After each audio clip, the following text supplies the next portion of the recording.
मला असं वाटतं की आजचा जो विजय आहे हा ह्या तरुणांचा आहे. कारण मागच्या 12 वर्षामध्ये तुम्ही पाहाल तर या देशामध्ये विरोधी पक्षाने देखील हिंमत दाखवली नव्हती की मोदींचा राजीनामा मागितला पाहिजे, बरोबर आहे. पण लहान लहान मुलं आली, रस्त्यावर उभं राहिली आणि ओरडून ओरडून म्हणाली की मोदींनी राजीनामा द्यायला पाहिजे, मोदींनी त्यांच्या मंत्रिमंडळाने राजीनामा द्यावे लागेल. हा खूप मोठा विषय. असं म्हटलं जात होतं की 2029 नंतर आपला देश हा हुकुमशाहीकडे जाईल. परंतु या मुलाने दाखवलं की या देशामध्ये स्वतंत्र भारतातच आम्ही राहतो आणि हा देश कोणी एक माणूस चालवू शकत नाही, हा संविधानानुसारच चालवावा लागेल. हा एक मोठा मेसेज या सर्व तरुणांनी या देशाला दिलेला आहे. ज्या पद्धतीनं या सगळ्या जेनझी तरुणांच्या हातामध्ये आजचे जर फलक बघितले तर अनेक मंत्र्यांचे, मग मोदी शहांपासून अनेक मंत्र्यांचे फोटो होतं, त्यामुळे नेमक्या या जेनझीच्या मनात काय असा आता प्रश्न निर्माण झाला. मला वाटतं या जेनझींच्या मनात हे 500 रुपये घेऊन मतदान करणारी लोक नाही आहेत. हे जे आता आंदोलनाला आले आहेत ना, हे बाहेर जाऊन 1000 रुपयाचा पिझ्झा खाणार आहेत. त्यामुळे हे कोणाच्याही दबावाखाली राहणारी ही मुलं नाहीत. तुम्ही पैसे दिलेत आणि मतदान केलं, यांच्या घरी तुम्ही इन्कम टॅक्स आणि ईडी पाठवणार नाही आहेत. त्यामुळे हे कोणाच्या बापाला घाबरत नाही. तुम्ही चुकलात तर तुम्हाला ते शिक्षा देणार. याच्या पुढे तुम्हाला सांगतो, जर एखाद्या मंत्र्यांनी पुन्हा काही प्रयत्न केला भ्रष्टाचार करायचा किंवा एखाद्या गोष्टीत दुर्लक्ष करायचा, तर पुढची पण विकेट लवकरच पडेल एवढं निश्चित.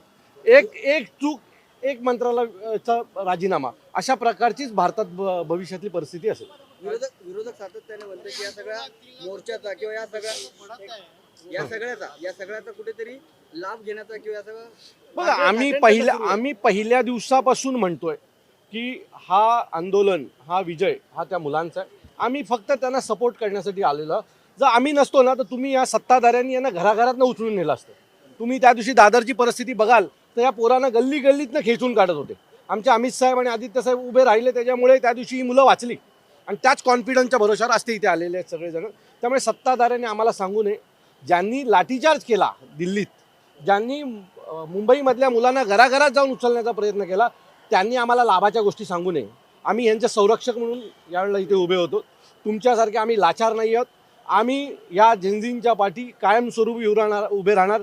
तुम्ही जिथे चुकाल त्यावेळेला आम्ही ह्यांच्यासोबत तिथे उभे असू. भाजपचे नवनाथ बन असं म्हणतायत की जेनझी ही पूर्णपणे मोदींच्या मागे उभे आहे. कसं काय? एवढ्या रस्त्यावरच्या शिव्या त्यांनी ऐकलेलं दिसत नाही. पाहिलं तर घोषणा सगळ्या वाचून दाखवू शकतो मी, काय काय घोषणा आहेत त्या. मला वाटतं नवनाथ बन वगैरे हे लोक अंधभक्ताच्या पलीकडचा जो भक्त असतो ना, ते आहेत ते. त्यामुळे त्याच्याकडे भाऊ नका. ॲक्च्युअल परिस्थिती पाहिजे आहे. बघा, मागणं आवाज येतोय. मी खरं सांगतो, मला 19 वर्ष झाली राजकारणात येऊन. मी 19 वर्षात शिवतीर्थाच्या बाहेरचा असा आवाज सभा ऐकल्यावर कधी नाही. सभा झाली, लोकांनी, साहेबांनी सांगितलं घरी जा, गेले. आज 1.5 तास झाला सभा संपली. हा जल्लोष आहे. आता ह्यांना काय आम्ही पकडून ठेवलंय का इथे?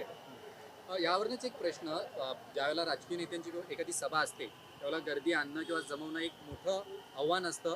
अवघ्या एका मेसेजवरती ही तरुणाई येणं, हे मतांमध्ये रूपांतर भविष्यात होऊ शकतं. आम्हाला मतांशी घेणं देणंच नाही. आत्ता त्या 21 मुलांचा जीव गेलाय ना, त्यांच्यासाठी उभं राहणं आमच्यासाठी महत्त्वाचं. 21 मुलं म्हणजे हे भारताचं भविष्य होते, ब्रेन होते, सगळे हुशार मुलं होती ही सगळी. आज आपण 21 हुशार मुलं गमावली या देशाने. आणि त्याच्यानंतर जर राजीनामा द्यायला तुम्हाला लाज वाटत असेल ना, तर तुम्ही देशाचं भविष्य ठरवू शकत नाही. हे मोदी सरकार ठरवू शकत नाही. तुम्ही कालचा एक व्हिडिओ बघा, शिवाजी पार्कचाच व्हिडिओ आहे. 2014ला मला चांगलं आठवते, शाळेतनी जाणारी मुलं बोलायची अब की बार मोदी सरकार.